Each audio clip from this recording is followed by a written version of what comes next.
honored to welcome and present Rika, Hansen and Barnabas Woטון, both from the Kolding School of Design in Denmark, both returning guests. I'm really happy to stress this. They're coming back here after 2 years. We're really happy to have you here again, and we can fix an appointment in 2 years' time. Okay. So yes, they did here a workshop 2 years ago, and then they came again to work with our third-year students, this time again for a week workshop, and we're really thankful for that. Rika Hansen is a designer, lecturer, study coordinator at the department at Kolding, previously the head of department, and also a horsewoman, which means she's a professional horse rider. And Barnabas Woטון is British by origin, sorry? Yes, is not a professional horse rider. Okay, she's not a professional, she will explain. You're not. Barnabas is not a professional horse rider. Can you ride horses at all? No, he's British and he cannot ride horses. And he's living in Denmark for quite a while. Designer, artist, and previously a journalist for the BBC. Some of his works were exhibited at the MoMA in New York, and Barnabas and Rika will talk about Danish design, or not, or not. Thank you. Thank you very much. Shalom. Oh, thank you. Thank you very much, everybody. Danish design. Hands up who has a sense of Danish design, sort of. It's like wood, isn't it? It's like wood and blonde women who do that. We don't really think like that anymore. And what we'd like to do is try and look at how we as a design university approach new ways of making new ways of solving problems. I nearly said making problems, and new ways of moving forward within the field of design, because the world is changing, we need to change with it. A little bit of background: we're probably Scandinavia's smallest university. We are something like 400 students all in all, but with a very high international profile. And to give the honour back, we've had really the honour of having Professor Adi Stern with us, and really learned a great deal from that. So thank you. Anyway, what do we mean about design? Very often we might say design means making sense of things. Design is a way of understanding and communicating and building spaces and imagined spaces and new ways of being within the world. And it ain't design if it ain't beautiful. We might also say that. But beauty and aesthetics, we consider, are not about the wood, although it can be. It's not about that sort of cleanliness and order that is Denmark. It's about trying to find spaces that are really carry a wide, deep range of meaning. That's really what it is that we're looking towards doing. So we're trying to make beautiful, relevant sense of the things that we are dealing with. It's about making sense, and it's about making spaces that are relevant, beautiful, and full of that sense. But we can all say that, can't we? Let's look and see what we do. First project I'm going to show you is trying to discuss new ways of understanding what electricity might be, or how we might see it, called passing through.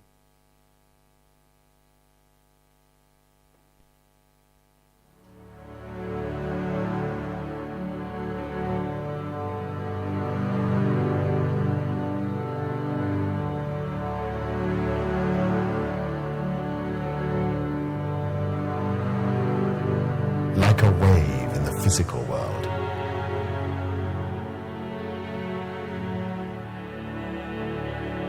in the infinite ocean of the medium which pervades all, so in the world of organisms, in life,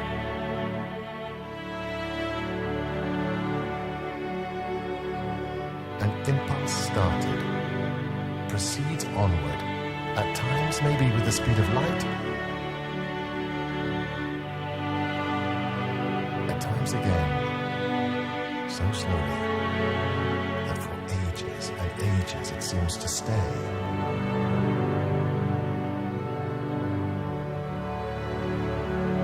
Passing through processes of a complexity inconceivable to men, but in all its forms, in all its stages, its energy ever and ever integrally present.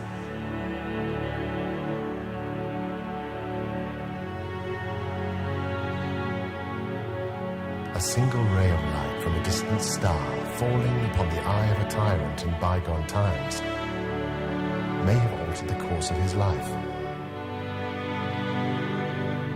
may have changed the destiny of nations, may have transformed the surface of the globe.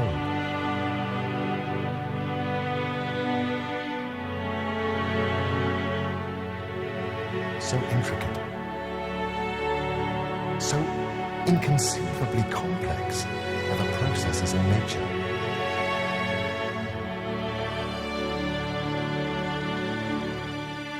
In no way can we get such an overwhelming idea of the grandeur of nature than when we consider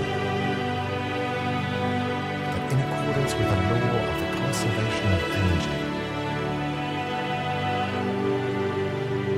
throughout the infinite, the forces are in perfect balance. And hence, the energy of a single thought may determine the motion of a universe.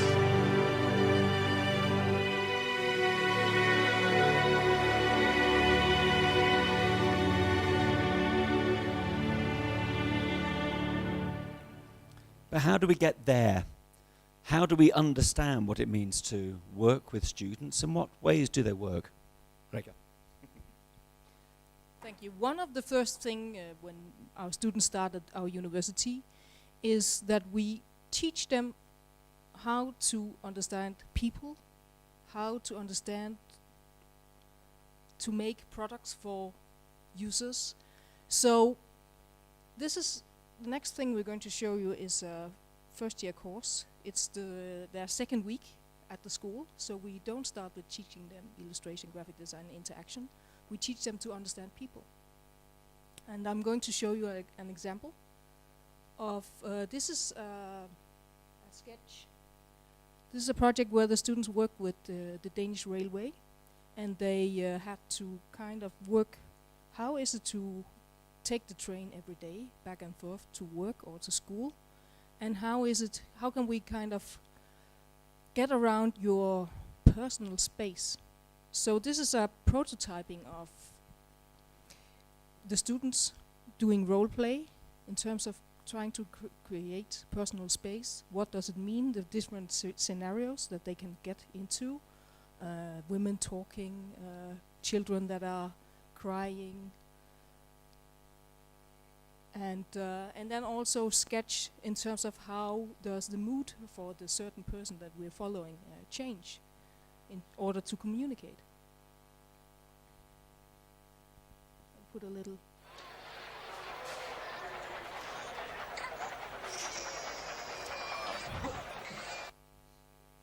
Yeah.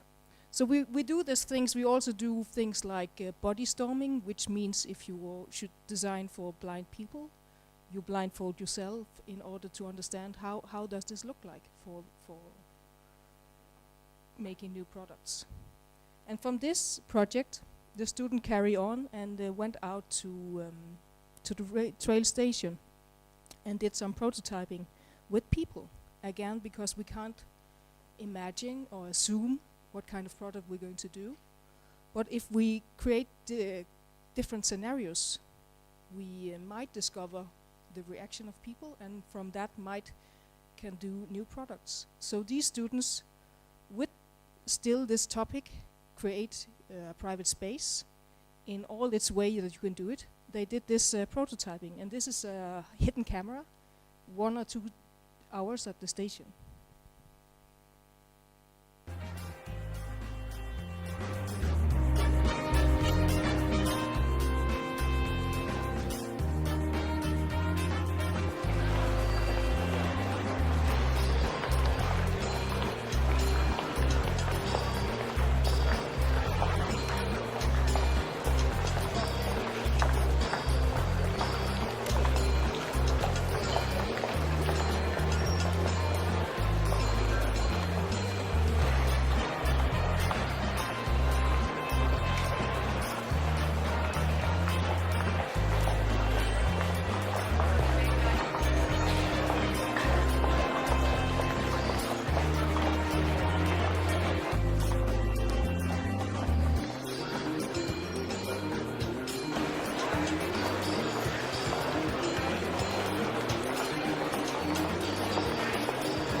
Yes, so these kind of things we can't imagine as designers, but going out and prototype and test how people react, we might get some ideas of how to do a concept out from this idea. So they took one of the tests that they did and made a final concept, which is an interaction installation, not doable yet, but maybe in the future. So this is their final concept.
And so what we can see there is basically the kind of progression that we'd like to do with our students.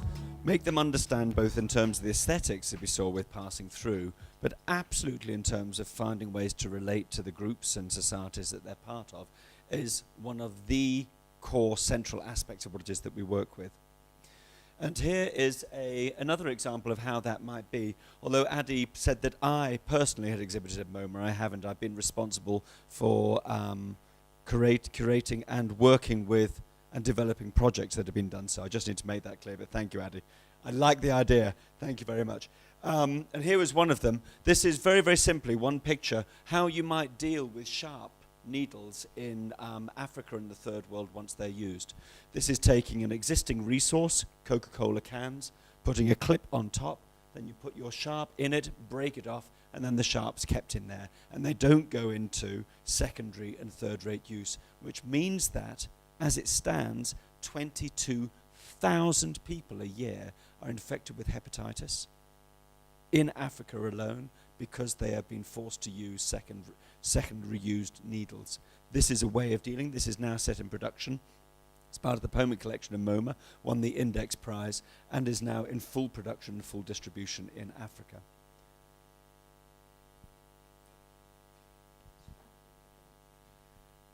Another example, one of the things that we really emphasize in our university is working with the industry or working with organizations.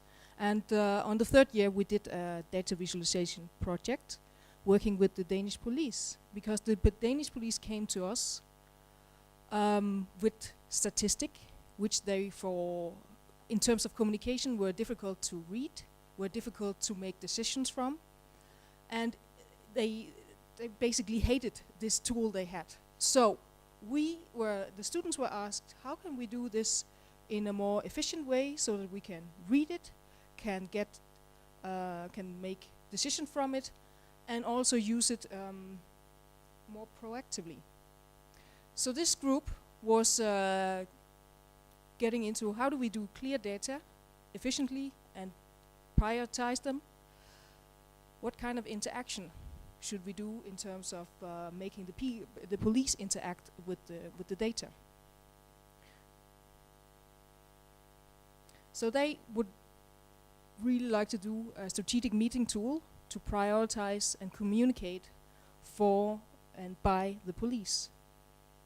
And they were looking at the existing identity that the police has and using these little sticks, which is apart from the police cars, in terms of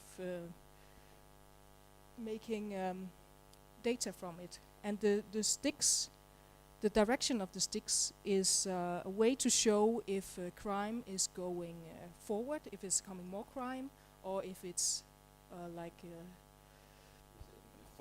falling, and also if nothing is happening. So, and they also use these cycles in terms of how do we compare the different kind of crimes. So this is their final report for the police to use.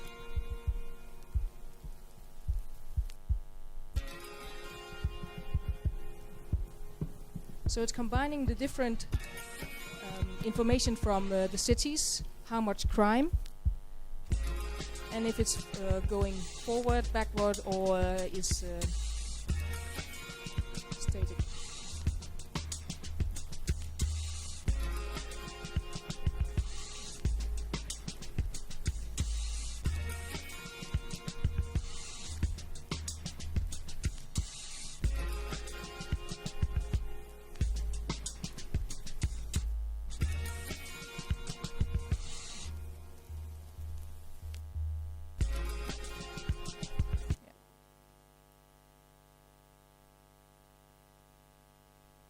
So they have an overview, a map, and then on the back side you have all the data to compare with in the different areas. And they also did a website for the police, because when they're out on the street, they can connect and they can go looking at the data on their screen as well. So this is what we told the police. They can offer a tool for using data in a printed and a digital version, and it gives them a quick overview of how they can prioritize where they should go and be aware. And it's a better way to communicate surroundings. And from this project that we did, it was the first time working with the police. We now try to do cooperation together with them, both in doing a PhD on data visualization, but also do more projects together with them. Because one of the really, really interesting things for us when we worked with the police was that they never work with designers. The police is used to always do their problems themselves. But they really got to this point in Denmark that if they maybe could use us and see what can we gain from this in terms of doing innovation in the police as well. So that's what we're going to do, and I think the next we're going to do with them is working with the service design, because police in Denmark is really, really more and more getting a service organization instead of going out and putting people to jail. Thank you. Here's a project, another Museum of Modern Art project that we worked on. This is a How to Disappear kit.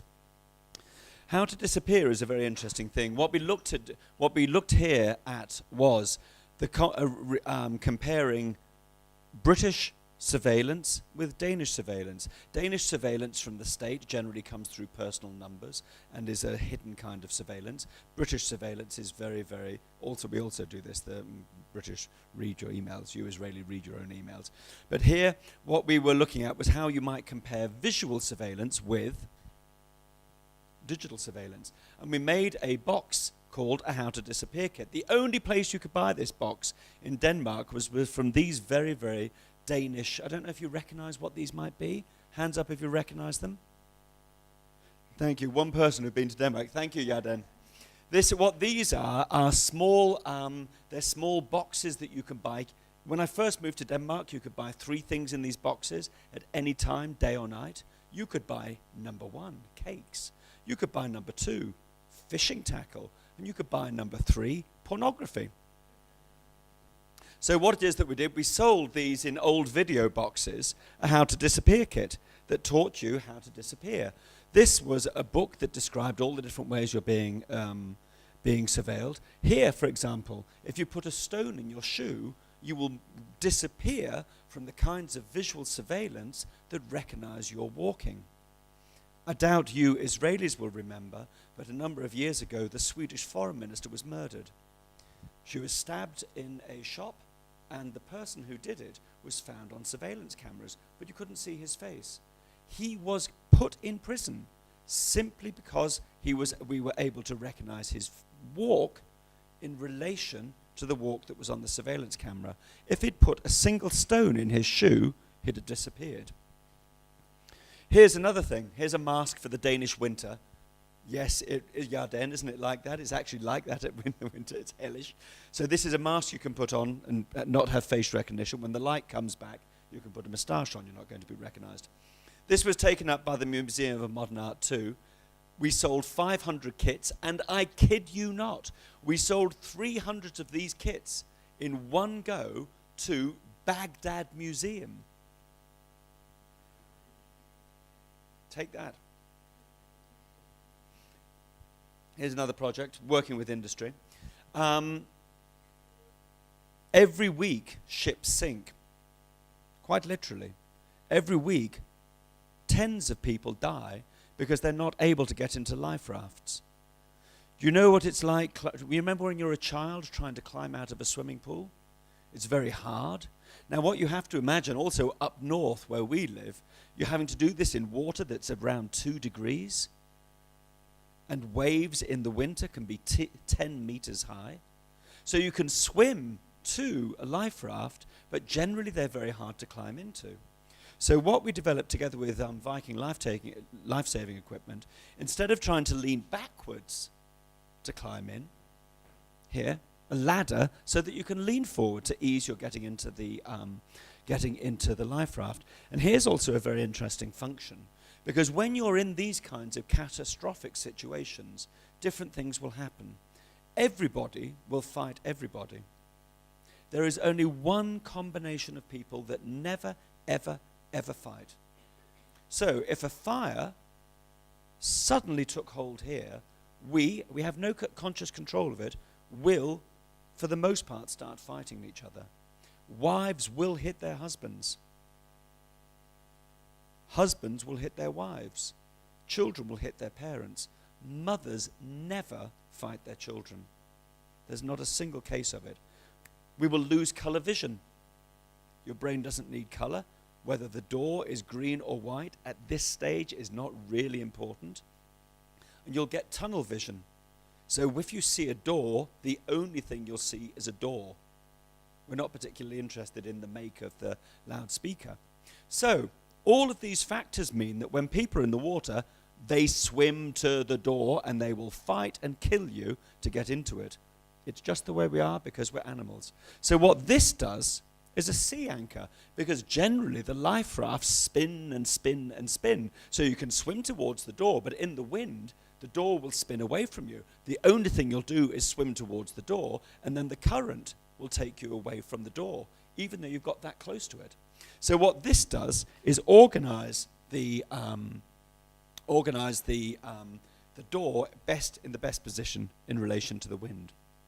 Now, every year we send students to Ghana. Every year we send students to Shanghai, because we find it really, really important that our students travel from our small, extremely neat Danish town to places that give them much greater challenges emotionally, in terms of understanding the societies they have. So we go to China, and look, and we do this.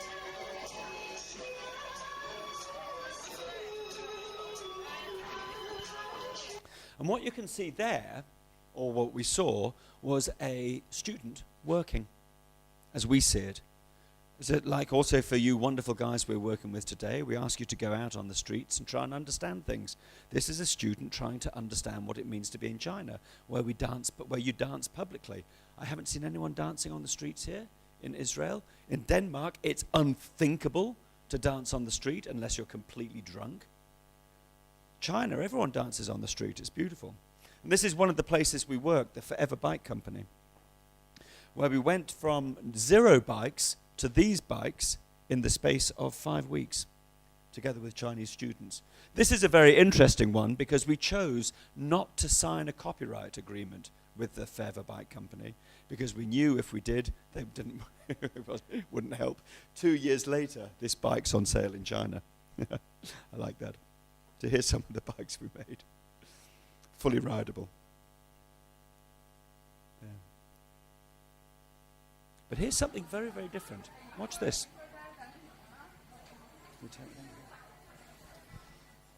The 2 years later, we worked with food in China.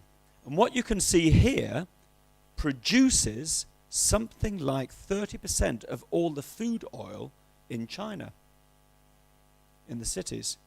It's called gutter oil. Basically, you can see a person here making a living for their family.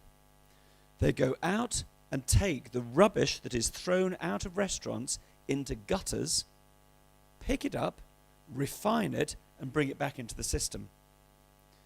It kills you. This will actually kill you if you eat enough of it. It is very, very highly carcinogenic. You can't taste it. You can't see it because you copy because the labels are copied. So when we're in China, we eat this stuff. When you're in China, you're going to eat gutter oil. So we started asking this question: how might we use the waste from food to better advantage? Because you can't blame the people at that part of the system for doing what they need to do to make their family survive. You can't blame them. The Chinese principle in this, in Shanghai that year, was to change the law, and the top people in the system were going to be punished very severely. And that punishment was, bang, the death penalty. This was being discussed when we were there. We're soft British Danes. We think maybe the death penalty might be a bit hard. Can we do something else about it? So we start looking, what's food waste? Look, here's some of the stuff being produced. And when does food become waste? These are questions we might ask. And this, for my high students, where are our students? Put your hands up. This is an example of prototyping, like we're talking about. So what people are doing here is building strange timelines. This actually was a game they played with the Chinese, where they played with food. So they took this onto the streets, unable to speak Chinese, with their Chinese students, and started playing, literally getting people to play. At what point they understood food to be waste, at what point recycling food was acceptable, when it wasn't acceptable, what kind of punishments should be available, not available, for putting the food into the system that kills us. This was a way that we understood prototyping then. Here we go, bring it on. Coming now.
So this is the kind of innovation we also try and demand of our students, where they see themselves as designers who are acting in terms of innovation as well as other methodologies. So what we did here, no time's of the essence, so we're going to have to move forward quite quickly, was look at developing systems in what it was possible, and also with industrial designers in China develop ways of reusing and refinding uses for the oil and for the people living from it in order to make a whole system of communication work. Also by giving touch points on the gutters that allow people who understand, we saw the people, they understood they were doing something illegal, could then become part of a system that was legal, and try and use the resource of people making a living for themselves into a system that will then support, both in terms of tax, in terms of self-image, and in terms of the wider society, something that is positive. So we're not only about developing products, we're about developing whole systems. This is another example of one of the courses we do. It's quite new. We did it for, I think, 2 years now. But again, one of the things that we really try to knock our heads around is what are we going to do in the future, and how do we design future things? So on the third year, we do a course in design fiction. And this is this year it was the topic was, how does Copenhagen look in 2050? There's a war going on, everything is destroyed. What are we going to do? What is values? So this group were looking into marriage. How much are you willing to offer in terms of getting married to another person? So they did this concept, which was, if you're going to get married, you have to offer your finger. You have to let one of your fingers go. And they did a whole ritual. This is the finger guillotine, where you get it cut off. And you collected the blood into a glass, because there was the ritual was not only the ritual of marriage, it was also the ritual of eating. So there was a specific recipe for this ritual. A cook had to make a dish out from the finger, and it has to be a dish which was sweet and bitter, tender and tough, soft and breakable, and it must be mouth-watering and repulsive. So this is they did a book where they described the dinner and how it should be, and also when you're cutting off your finger, of course, you lose a lot of blood, but you drink it together with your new partner. This is another project that we just did. We finished it 5 days ago. 5 days. Just before getting on the plane to Tel Aviv, we did this project with the second year students in cooperation with a company called SoundCloud. Do you know SoundCloud? Anybody not know SoundCloud? Good. One of the things that we try to do in this course is, because we have communication design free directions, you can do illustration, graphic design, and interaction. We really try to engage our students to not think of borders in the profession, and also try to challenge them. How do they do a project, a task demanding from SoundCloud? So they had to kind of look at SoundCloud, at the digital interface, and make suggestions for how can they do it better in terms of making new services or products for their customers. And what we're seeing here is a poster one of the group did. They took the word Berlin and they scanned it. They had earplugs on the ears, and they were hearing different kind of musics, Beethoven, and then just simply moved the scanning in the scanner. So they did different kinds of prototyping with the sound. Second year. 2 weeks in. Because one of the things that we're really discussing is what is the border between illustration and graphic design and interaction. And we don't want our students really to think about it, but simply go to what is the best way of solving this product, and then make a solution. So this is one of the products. I'm going to send. SoundCloud has 40 million stories to tell. With a new web application, you can explore them all.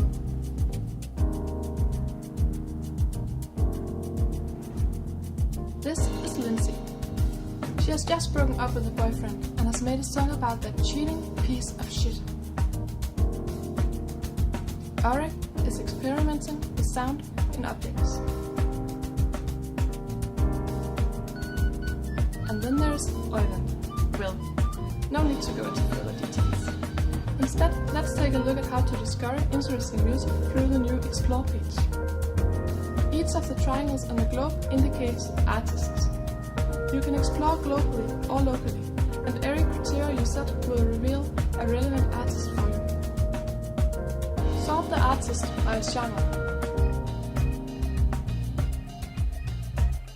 The search tool allows you to be more specific within your search. Choose if you want to find artists with few plays or artists with an outrageous amount of people listening to them. Discovering through Tool of the Month gives you the ability to discover in a more diverse way. Find artists, for example by income, pet or weight. Or you can simply go random.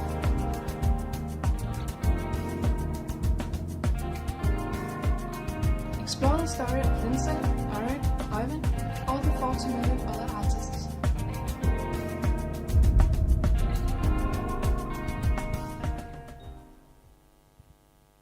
Yes, and we're going to show you another project from this week, or the last week.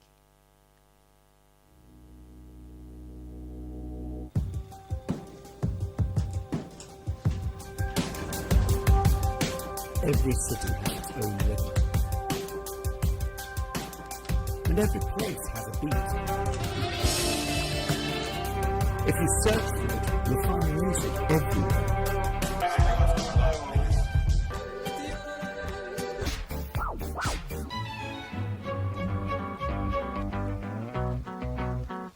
This is the new way to explore music.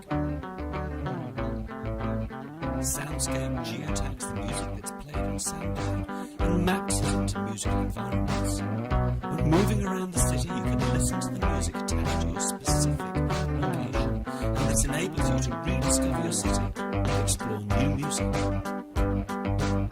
Music's never been closer. Listen to your city.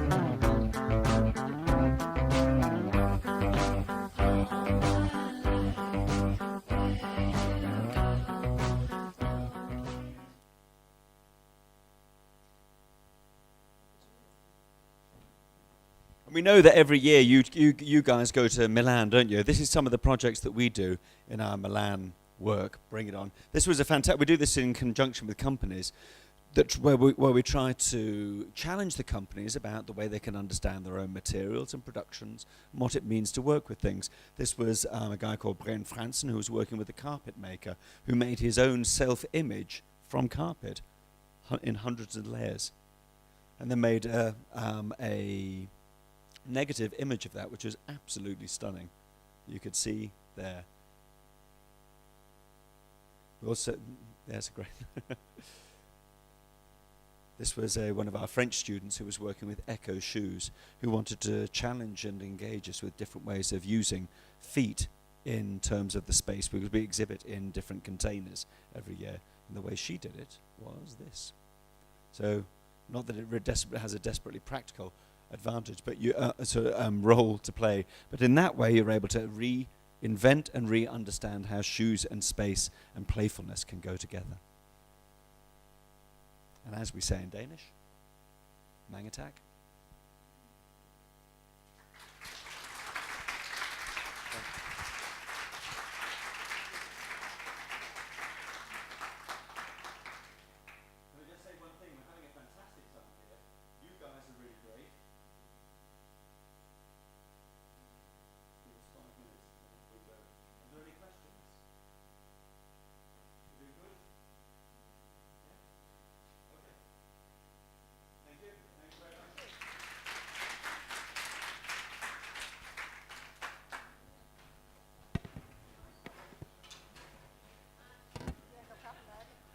kaff.